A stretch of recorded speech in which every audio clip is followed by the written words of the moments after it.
Hey everyone, RogueGold here. If you didn't see, the Division 3 got officially announced last week. Insane news. And so because of it, I wanted to put together this video, which is basically going over my complete wish list for what I would want to see in the Division 3. What content, what features, what changes from the Division 1 and 2, what stuff inspired from the Division 1 and 2. It goes without saying, but I'm going to say it anyway. This is my own personal list, right? My own preferences for what I like about the division and what I would personally choose to see them focus on heading into the third title. That said, there are bound to be huge disagreements from what I say, from what you all might want to see personally in the game. And so I highly encourage and invite you all to leave your own ideas and wish lists for the game down below in the comments. There's nothing saying that I'm right and you're wrong or vice versa. It's just our own personal wish list. So I will be very curious to hear all of your guys' thoughts and ideas down below. Additionally, this is bound to be a pretty long video because I'm going to go over just about every major aspect of the game that I care to talk about, so there will be timestamps to those different sections down below in case you want to skip around. But starting out, let's just talk about the base level of the game, the TLDR for this entire video if you don't want to go through the whole thing. At a conceptual level, base genre of the game, I still want the Division 3 to be a looter shooter. I've already seen quite a few people say that they would prefer that the game and franchise take a bit of a different direction genre-wise for this third title. I think the whole point of having the Division universe is the fact that it invites us to get these spin-offs that are different experiences, different genres. They can experiment there, but in my opinion, the mainline series should always stay RPG looter shooter focused, and so that is certainly what I hope we see with the Division 3. Now, at a core level, my main idea and philosophy heading into the idea of a Division 3 is that I don't believe this game needs an insane amount of innovation in order to be the best it can be. And by that I mean, I believe that the Division 3, if they want it to be as successful and popular as possible, it just needs to be the best Division experience at launch that we've ever had. And in order to achieve that, I believe the best way to do it is not to create a bunch of new ideas, a bunch of new systems, and just see how they work. What I think they really should be focusing on is combining the best aspects of the Division 1 and the Division 2, the stuff that players like the most and what worked the best, to create that most solid foundation and the best experience that they can. Now, that's not to say I'm expecting or I necessarily want all content from both games in the Division 3 at launch. That is just simply unrealistic for how game development works and, all of that stuff. So that's not what I'm saying. But as far as the foundation of the game, the core systems, all of those different aspects, that is what I believe they should be taking the best of the Division 1 and the best of the Division 2 and infusing it together to make the Division 3, like I said, the best Division experience we've ever had. And almost most importantly, I think they need this rock solid foundation in order to set the game up for future growth. And that is an idea that I want to expand on later on, so hold tight on that.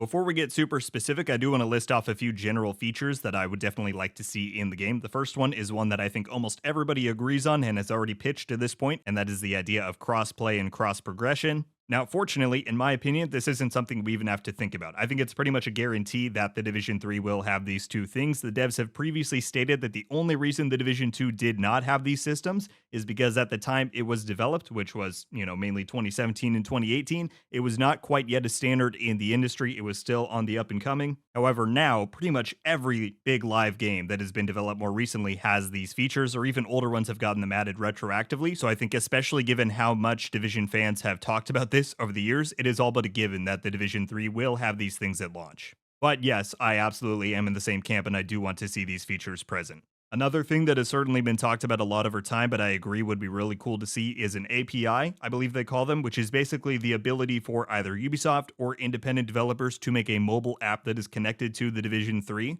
If you play Destiny, they have a lot of these where you can access your in Destiny, your vault, which is where you keep all your items in your inventory, and you can transfer things between, different characters. And like I said, your stash, if it would be for the Division, you can do that all from your phone, right? So whether you're not even playing the game or you are playing the game and you don't want to go back to the base and do all of that stuff, you could do it right off of your phone. And I think having that capability for the Division would be really cool. They could work in different things with matchmaking, with social features like clans in there. It would be a really cool implementation. And so if that is something that is on the table, I think that would be really neat to see. And one other thing that I really hope they keep in mind when developing the Division 3 is future proofing it. And again, that works into the future growth thing that I talked about. We'll get more into that later. But specifically, it looks like the Division 3 is probably going to release in a similar timeline to the Division 2. And by that, I mean it's releasing right towards the end of a generation of consoles. Right, so the Division 2 came out just the year before the Xbox Series X and the PS5 launched, and it looks like that the Division 3 will probably release right towards the end of the Series X and PS5's life cycle, right before the next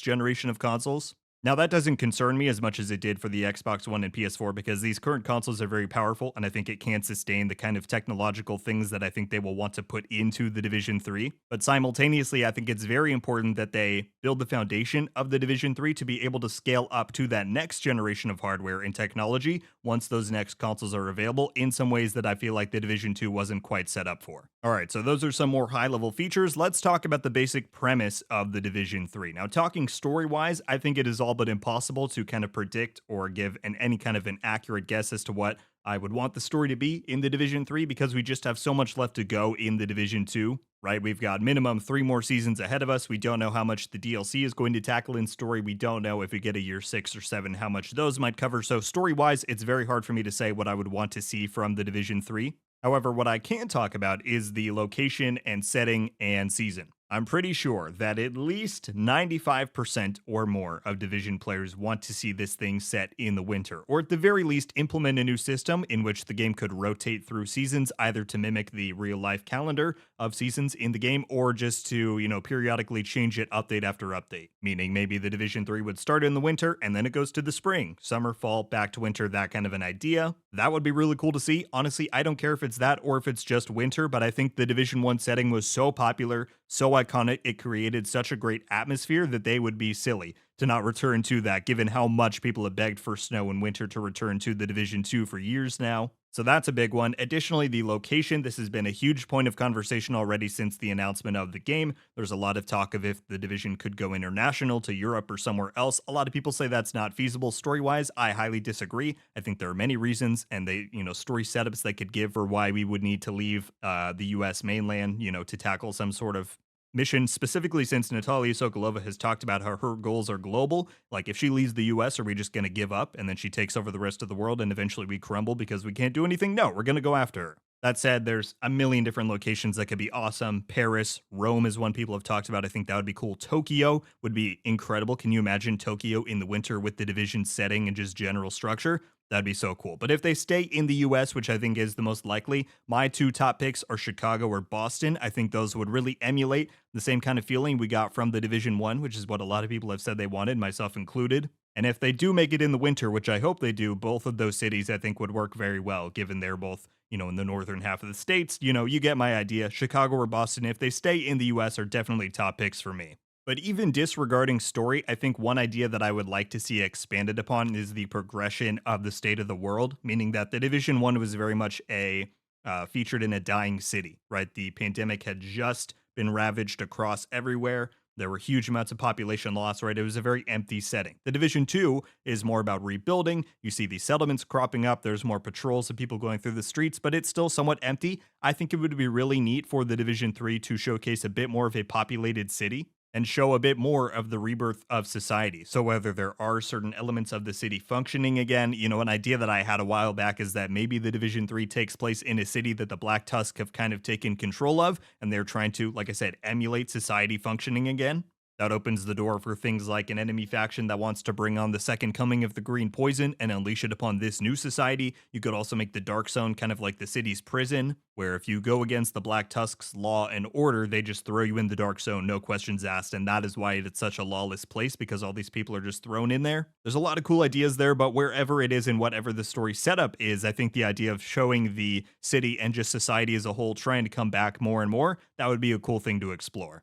Talking about the campaign structure from the Division 1 and 2 I think works really well. I don't think there's too much they really need to innovate on there. What I will say, however, is that the Division 1's campaign in general, I really preferred the characters there a lot more. I found them to be more relatable, more entertaining compared to a lot of the Division 2's cast. I did like certain characters there, like Barton Schaefer, Kelso, love them, but overall, I think the cohesion and just the characters of the Division 1's campaign were more compelling for me personally, whereas I felt the Division 2 really kind of fell flat when it came to the stage being set in Washington, D.C. There was a lot they could have done there to tie in government things and all of that, and the campaign really didn't deal with a lot of that. So overall, I hope that they take a lot more of what made the Division 1's campaign so good. I still don't think it was like the best storytelling of all time, but the characters, even the villain side of things, LeRae Barrett, Joe Farrow, they were just much more iconic and compelling. So I hope we see them lean a bit more in that direction when it comes to the Division 3's campaign. What I will also say is that from Season 9 to current day Year 5 Season 1 of the Division 2, the level of of intrigue and just story delivery that we have seen in those seasons, I think is some of the best we've ever seen in this franchise. So I really hope they're able to combine the story quality that we've seen lately with the kind of gameplay elements and set pieces that we saw in, say, the Warlords of New York campaign, where we have these awesome moments like in the Wall Street mission fighting that APC on the street, or you're pushing into the stranded tanker, with Conley. Those things were so iconic. So mixing that with the story elements of current day Division 2 story, that would be a really awesome mashup to have, I think, for the Division 3's campaign. And one other new feature relating to the campaign that I think would be really awesome to see, and this is speaking on kind of the difficulty of things, I wasn't a big fan of how the Division 2 locked you into a single story difficulty. I felt that for a lot of the time it was just far too easy for a lot of his veteran players. And I appreciated, like in the Division 1, how they let you choose between normal or hard difficulty, and the harder was much harder, but it also gave you better rewards. A franchise that has done this very well lately, I think, is Destiny. In their recent expansions, they've offered you not only the normal difficulty, but also a legendary one, which, yes, it ups the difficulty by a lot. You get harder enemies, they hit harder, they're, more difficult to take down, but their AI is also smarter. But for taking on that kind of a challenge, it means that once you complete it and you reach the end game, you're given this set of armor that basically lets you bypass the early endgame grind and progression you have to do for gear and weapons. And this is a system that I would love to see them implement in the Division 3, where if you want to just do the normal story on the regular difficulty, you can do that no problem. But if you want that tougher experience, you can take on something like a legendary difficulty, and then going through all the way, maybe at the end you get this cool high-end set of gear, you get a cool cosmetic set, something like that. I would love to see this implemented, and so yeah, hopefully we see it. Talking about open world, again, not too much to say here. Going back to that concept of taking the best from the Division 1 and 2, I think most agree that the Division 2's open world is really solid. It's really fun. That said, anything more they can do to continue to push the dynamism, introduce more random events, introduce more stuff that can happen, take what made the Division 2's open world so great and push it even further. That's all I can hope for. One feature that I would really like to see is a feature that we are seeing implemented into the Division Resurgence, which is the upcoming mobile title. And that is that they're making their open world shared so that you can actually run into other friendly agents and take on side activities, control points, whatever, out in the open world. That is something I think a lot of people would love to see in the Division 3. It also kind of further disincentivizes the need to add in a PvE dark zone, which is something that a lot of people have said they want and something that I am very against personally. Making the open world that really collaborative experience would be really cool, so I hope that is something that we might see. Talking about weapons, again, best of the Division 1 and 2. I think the Division 2 did a really phenomenal job with weapon models, with their sounds, with their feedback. It all felt really good. The only thing I can really hope to see improved is that we get some sort of recoil system added back to the game. If you compare the Division 1 and 2's gunplay, the Division 2's weapons basically don't move at all. They are incredibly easy to control and all of that, and I think that just removes a certain element of skill from the game. I think it disincentivizes the need to run stats like weapon handling, accuracy, stability. So let's take what made weapons so great in the Division 2 and just inject some of that recoil and handling skill that the Division 1 needed you to have, and I think that would be a really cool experience. And of course, I want to see new weapons, and I also hope that they're able to continue to balance weapons a bit better. I think the Division 2 at launch did a pretty good job of offering you a lot of weapon variety, and a lot of them were pretty viable. However, with all of the power creep we've seen in the Division 2, the current day weapon roster is a bit limited if you're really looking for what's the most competitive. So again, hope they can just push that balance as much as possible. Talking about gear in the system there, this is definitely something that I hope they take a lot of time thinking about, implementing, and refining. I think that a lot of people are quick to say that, oh, this gear system sucked or this one did from past, Division experiences or current ones. The way I look at it, all four systems that we've had, I think there were really two defined systems in the Division 1 and definitely Gear 1.0 and 2.0 in the Division 2. In my view, each of those have had their pros and cons. And so once again, sticking with that theme of taking the best of the Division 1 and the Division 2, let's take what worked best from each of those systems, what players liked the most, and get rid of what didn't work so well. Something I really liked back in the Division 1 was how different gear pieces had a lot more uniqueness because they had certain stats and just elements that you wouldn't see on other ones. For example, your holster gave you a good boost in each of the main attributes, and it also had specific stats in its one attribute slot that you wouldn't see anywhere else. And also, I remember like the mask and the gloves were very different because the gloves were the only spot where you could get specific weapon damage. The mask was one of the only places that you could get stuff like crit chance or things like that, bringing a bit more uniqueness back to each gear piece compared to how currently in the Division 2 every piece of gear can roll the same stuff. I think that would be really welcomed. I did really like the Division 2's original gear system for how unique each of the pieces were and just how random they could be. right? It had this unique kind of trade off system where you could either have more stats or you might get a passive or active talent. You could also get different variations of mods on there depending on the brand. The sheer variety of gear there was really great. However, I think a lot of people, when they look back on that system, kind of fail to really recognize the imbalance that it had. The ability to get weapon damage, armor, and total armor on one piece just really skewed the gear system way out of whack, in my opinion. And that system had a lot of flaws. And one thing that I do really appreciate about Gear 2.0's current implementation in the Division 2 is how it does very definitively make you choose on each piece. Do you want weapon damage, armor, or a skill tier? Taking that element of choice, incorporating it with some of the variety and randomness that the Division 2's 1.0 system had, and injecting some of that individuality that each of the different 6 gear pieces had from the Division 1, in my view, that would be a really awesome system to see. Where, yes, masks and gloves, let's say, have different stats on them, but you have to choose very carefully if you want, let's say, crit chance or hazard protection. Maybe that's the only piece that you can get those 2 stats on, but you can't get them both. You have to choose between one or the other. That kind of a philosophy is something that I would really like to see. And just in general, continuing to deepen the gear game, right? I think the Division really thrives when its gear is at the front and center of what players want to chase in the game. And I think Gear 2.0 has diminished that a little bit because of how similar everything is and how shallow it really is to kind of grind stuff, level it up, all of that. So gear is certainly a big topic for me, and I hope it's one that they focus on quite a lot.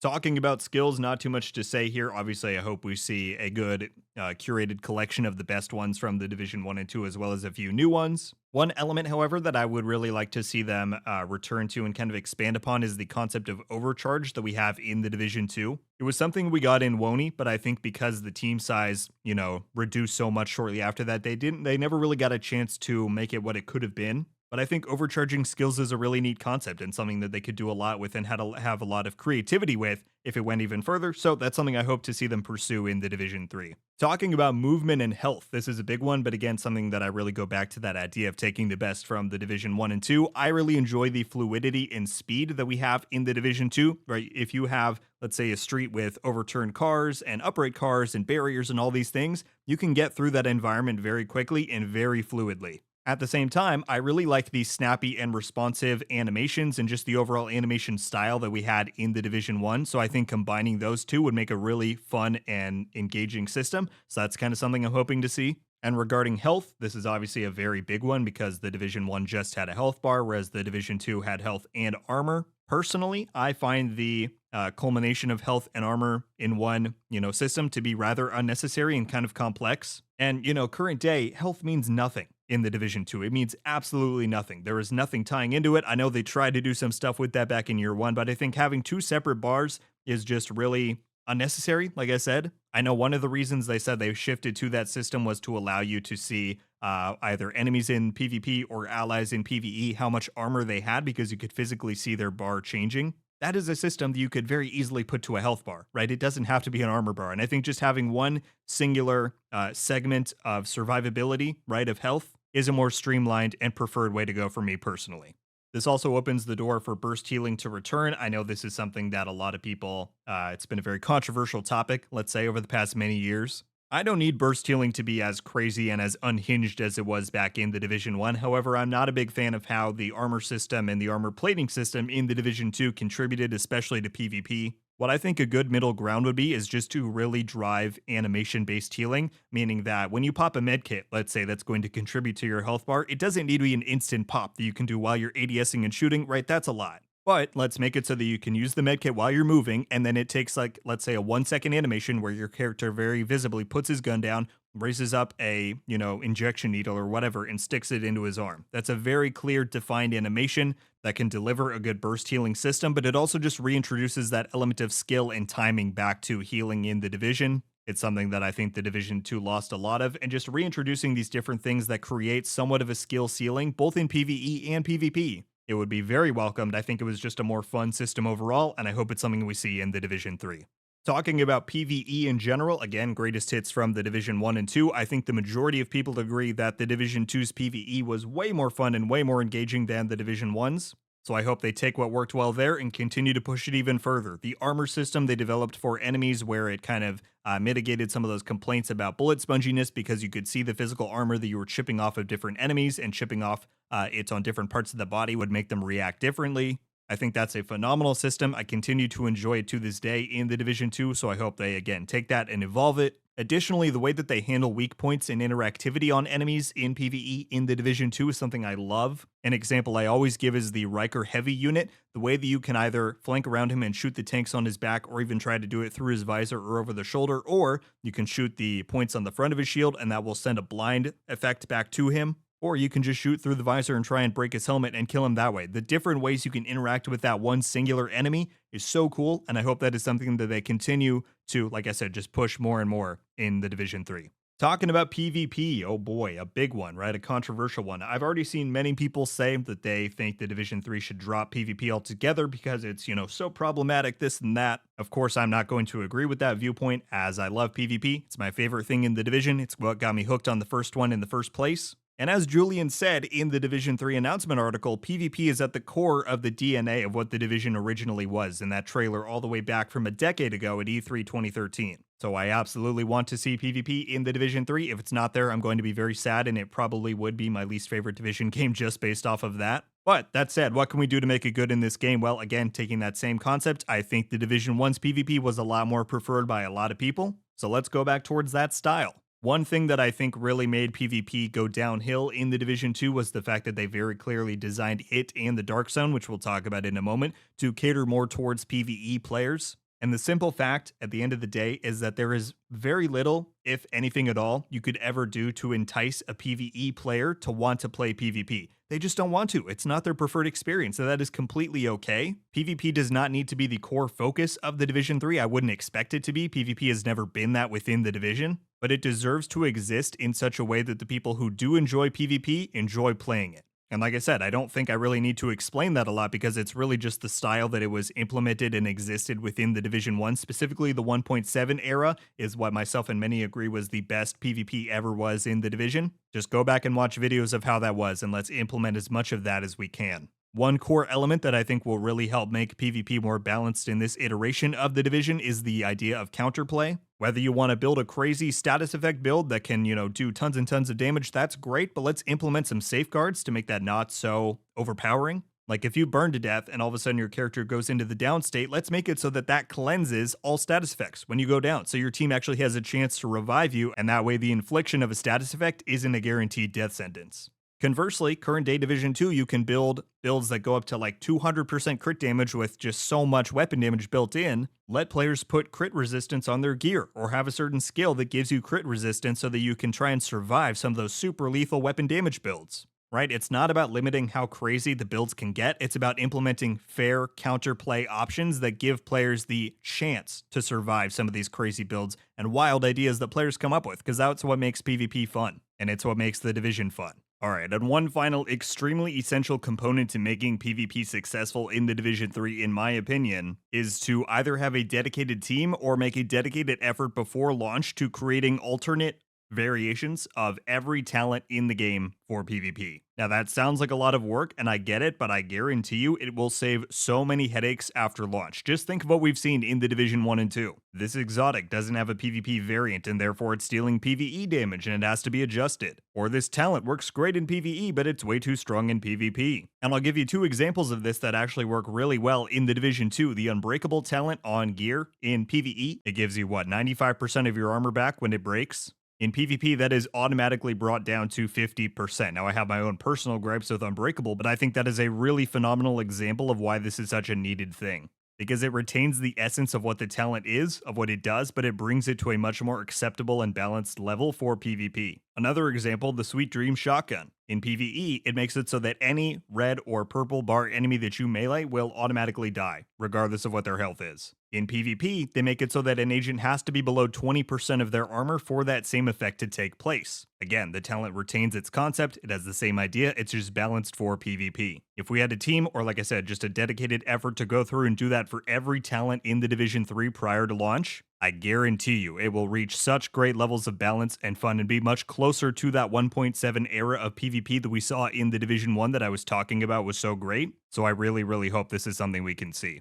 Talking about the Dark Zone, I think, again, one thing that the vast majority of Dark Zone players would agree with is that it would be great to go back to one big Dark Zone. I think the 3 in the Division 2 was a nice idea. It was a nice experiment, but at the end of the day, one big DZ worked so much better. And as I said earlier, please do not put in a PvE Dark Zone. The argument that I've always given against this is that if you offer 2 identical Dark Zones, one has PvP enabled, one doesn't, who on earth is going to want to farm in the PvP Dark Zone? And I know some people are going to say that's the entire point, but look, the Dark Zone at its conception was not meant to be a PvP zone. It's meant to be the best spot to farm in the game, and because of that, it has the added threat of PvP. So let's return to that idea, right? I don't need 20-person brawls in the Dark Zone. That's not what it's meant to be, but it is meant to be the best spot to farm in the game. And that said, I don't need that concept to be put forth just in the form of exclusivity. Right, the Division 2 tried to introduce a bunch of DZ exclusive items. At one point, they were going to make it the only place in the game to get the highest gear score gear, and that didn't go over well.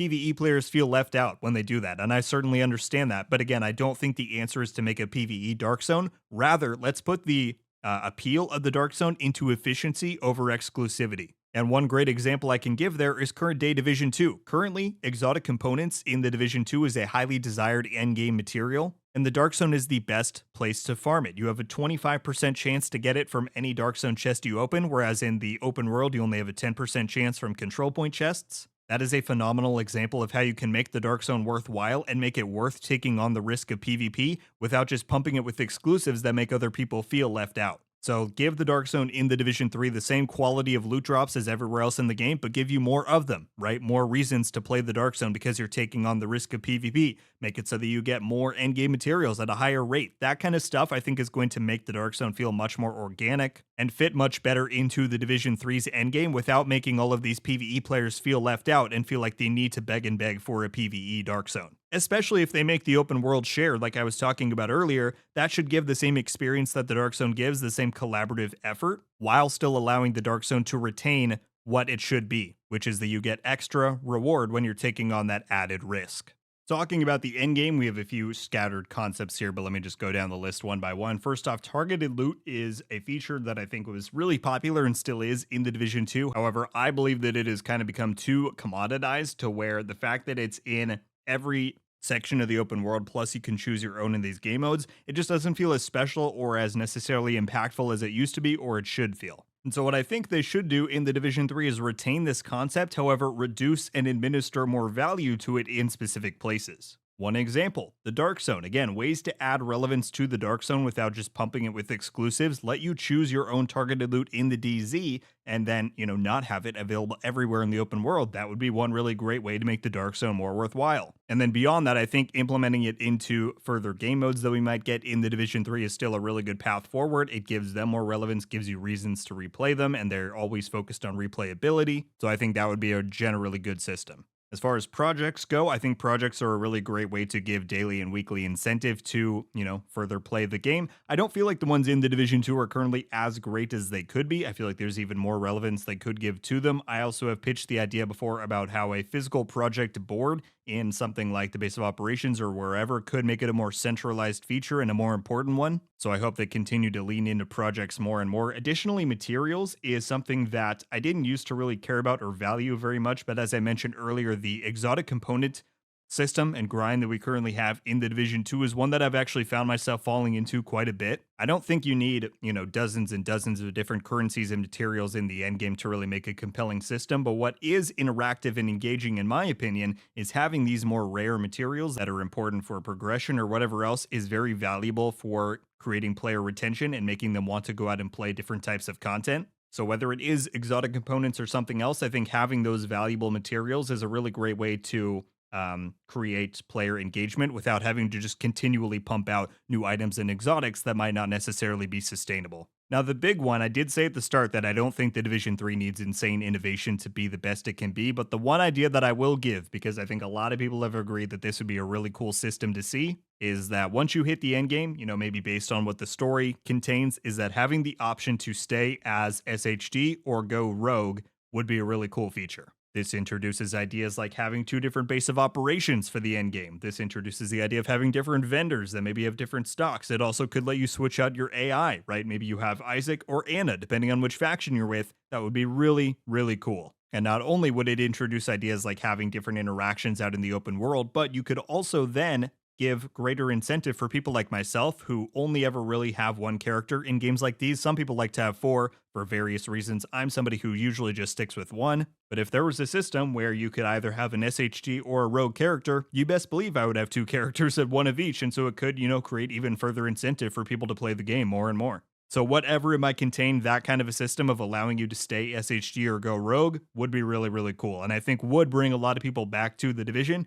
who maybe, based off of the original announcement of the Division 3 aren't necessarily sold yet. Something like this could be that keyline feature that really makes them want to play. And then lastly, we get to like endgame progression. In Division 1, we add ultimate abilities and talent, that whole talent system. In Division 2, we have specializations in their trees. My preference for endgame progression is to just have a singular, large, kind of RPG rooted skill tree that comes out of your SHD watch. Once you hit level 30 or whatever the cap is, you get to go into your watch and you have this big layout, right, of a different tree. And the best way to make this work well, in my opinion, is to have choice-based systems where you don't get to unlock absolutely everything like you currently get to in the Division 2 specialization trees. You have to pick different paths and different nodes for the bonuses that you want, but therefore you don't get to get all of them. And by doing this, the devs can put greater emphasis and put more power behind these different upgrades because they know that you won't be able to get every single one. And I think this way they could have different trees lead to different outcomes. Depending on what you pick, maybe some of the trees only lead to more passive, perks and abilities, but therefore they're really powerful and they augment your playstyle in different ways. Or if you choose a certain path, they lead towards some sort of ultimate skill or ability that you would get to use in combat. Or maybe some do lead to a specialization weapon or a signature weapon. You get a cool grenade launcher, or you get something else that you wouldn't get unless you pick that specific path in the tree. But I think both streamlining endgame progression into one big skill tree that you unlock, like I said, in the endgame, but also expanding its horizons by allowing you to choose different kinds of upgrades and abilities depending on how you want to play, I think that would be a really smart way to move forward.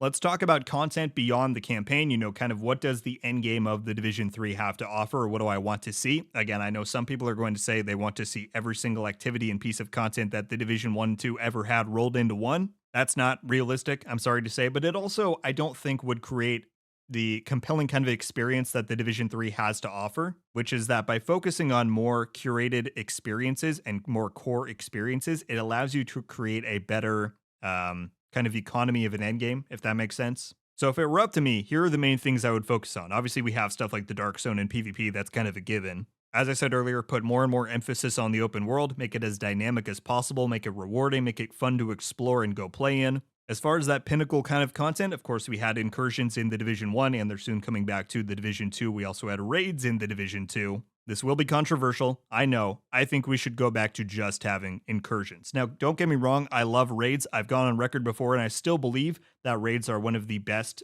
things in the Division 2. I love the both of them that we got. I think they were implemented super well into the more realistic, world that the Division is. That said, based off of what we've seen over these past years, I just don't think raids fit the Division's community and population of a player base as well as it does in maybe some other games like Destiny, for example. There are people that love the raids, like I said, myself included, but it's just not a large enough percentage of the community to really drive them to be that endgame outlet that I think they could or should be. Incursions, on the other hand, and I think we are about to see this when the Division 2 releases its first one, is that it can offer a similar level of challenge and intensity and just fun mechanics while still being far more accessible to the wider Division audience in the fact that it is only a 4-player activity, so it's a lot easier to get people together for it, and they have matchmaking, where even if the success rate of, each incursion is a lot lower than, let's say, a main mission, it still gives people the opportunity to complete them. Whereas with the raids, people say they want matchmaking for that, but I understand why the devs don't put it in because the success rate of randomly matchmade groups who couldn't communicate on Dark Hours and Iron Horse, it would be below 1%. Like nobody would be able to complete that because there's so many intricate mechanics that you have to time,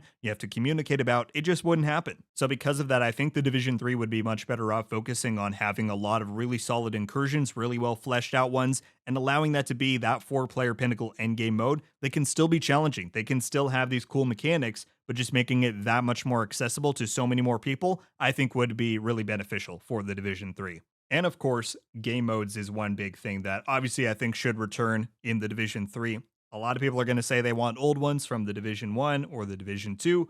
I continue to think that new experiences are more compelling than necessarily just rehashing what's been done in the past. Of course, you can take different inspirations from different things and, inject that into this new experience, but I think having one or two really solid replayable game modes at launch is going to serve the Division 3 very well. And on top of one to two incursions and a really well fleshed out open world, I think that's all you need to satisfy a player base at launch for a Division game. And that then gets you a really solid foundation that you can continue to build upon. And we're going to talk about that, like I said, very shortly. A few small features that really aren't all that important, but I wanted to throw in here. I would love to see the return of that SHD watch view that we had from the Division 1's original reveal trailer. I know that's so insignificant, but a lot of people have said over time that they would love to see it, and I'm definitely in that group, where when you open your menu, it doesn't zoom out and you see your whole character. Rather, it shows you looking down at your watch, and it doesn't have to be a scroll wheel. I know at one point I feel like I saw developers say that they moved away from it because it would just become a scroller. It doesn't have to be laid out like that. You could look at your watch, and then it kind of expands to that big rectangular box that we have from the Division 1 and 2, and then you can choose where you want to go from there. But I think making it that kind of a thing would just be a really cool homage back to the Division 1, and it would just be darn cool to have in the game, so let's see it. Additionally, commendations is a system that I loved in the Division 1, and I pretty much really don't like in the Division 2. Just about every aspect of it, from the UI to the challenges to the rewards, I thought the Division 1 did really, really well when it came in 1.7, but the Division 2 really, in my opinion, just dropped the ball with it. So if commendations return, and I feel like they do have value to give players something to chase once they hit the endgame, let's take it back to the Division 1 style, because I think that was just much, much better.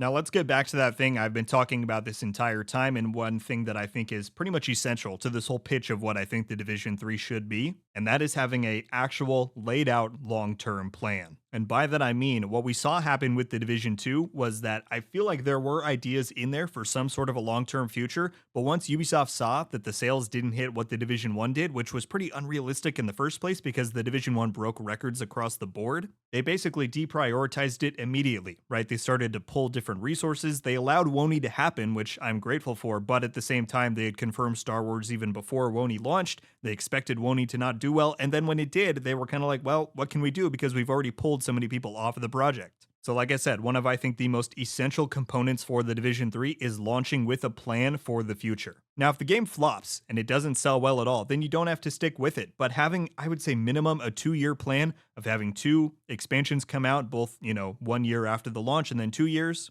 and having updates in between, and just having a general roadmap for what you want to expand with the game, and of course incorporate player feedback from there once the game launches. What do they want to see more of? But having that foundation at launch and having an actual plan to expand on it continually for, like I said, at least 2 years, that is going to give you so much return. Even if, let's say, launch isn't received the absolute best, I guarantee that if you stick with it for that 2 years and you implement what players want to see, people are going to return. People want to be invested in these live games. You've seen it happen with Destiny 2. It didn't have that great of a launch, but because they stuck with it and they had a plan and they released Forsaken the year after that brought so much content and so much change, people stuck with it, and ever since it's had an incredibly large player base through all of its highs and lows until current day. And I know without a doubt in my mind that the Division 3 could do exactly the same thing. There just has to be that commitment behind the scenes.